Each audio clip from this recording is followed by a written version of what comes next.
I was traveling in Hokkaido by the motorcycle in the summer, and it was day 10 since I left Tokyo. I camped out the night. As the sky got darker, the wind blew harder.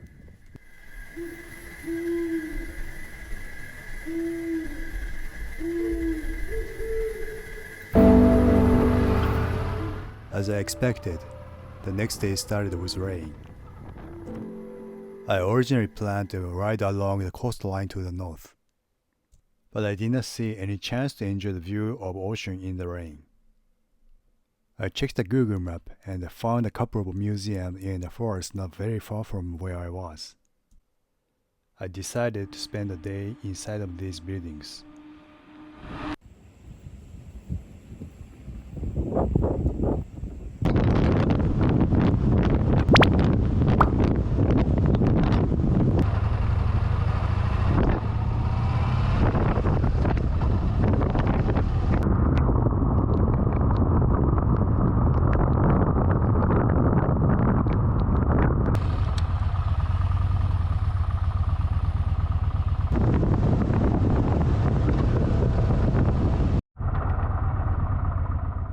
The first museum is an eco-museum, shows fossils found in the local and other locations.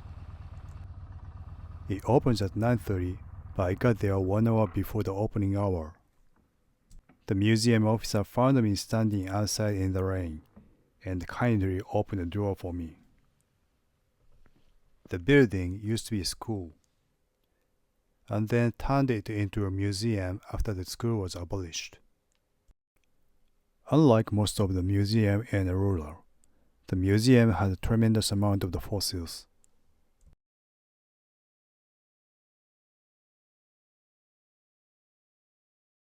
I wish I knew more about the geological science, so I could tell how valuable each material is in the study.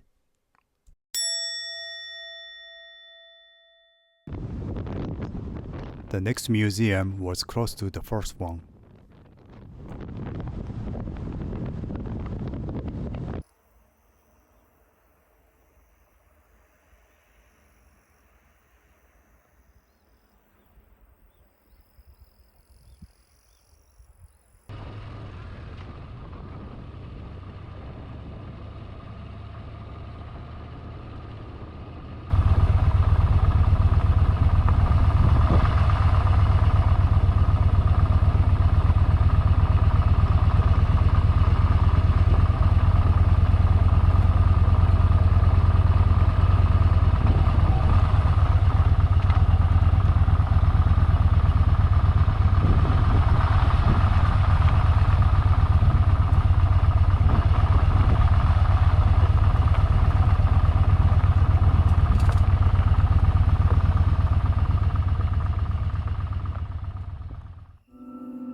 The museum shows amazing sculpture by the local artist, Bikky Sunazawa.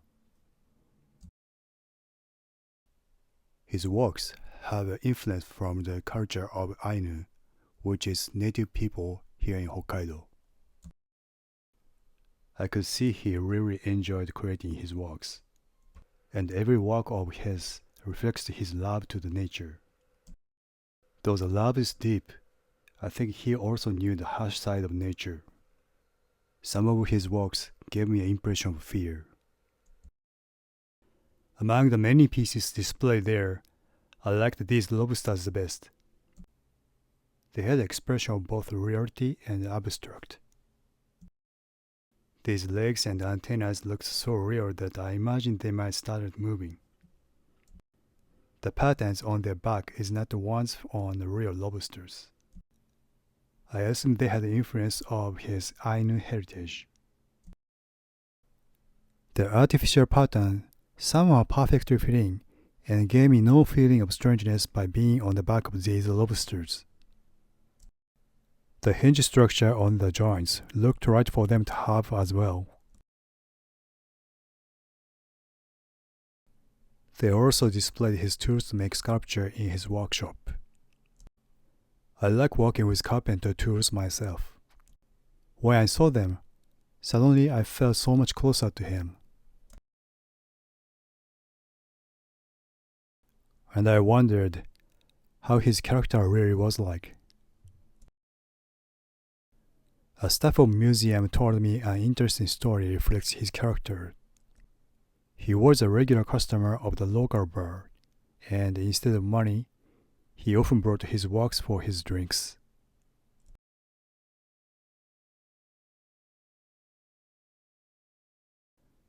I imagined that the man was strong in the nature and arch among the people. Right outside the museum, there was a court that Bikky worked at to create his sculptures, and I saw a man walking in there.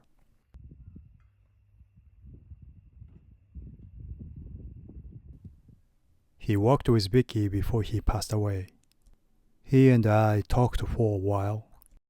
When I was about to leave, he offered to give me a wood box he made. I explained to him I was on a long travel by motorcycle and didn't have extra space to carry the box. So I asked for a small piece of wood instead, so I can make a souvenir for my own.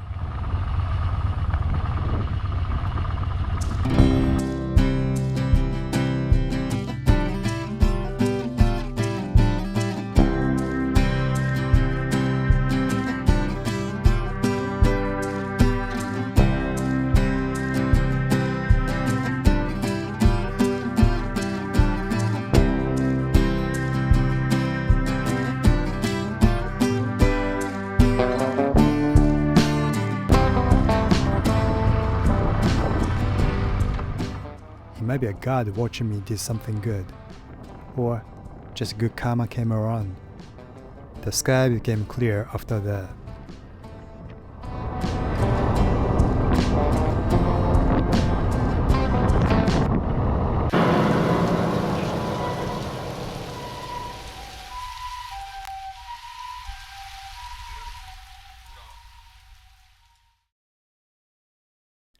Thanks for watching.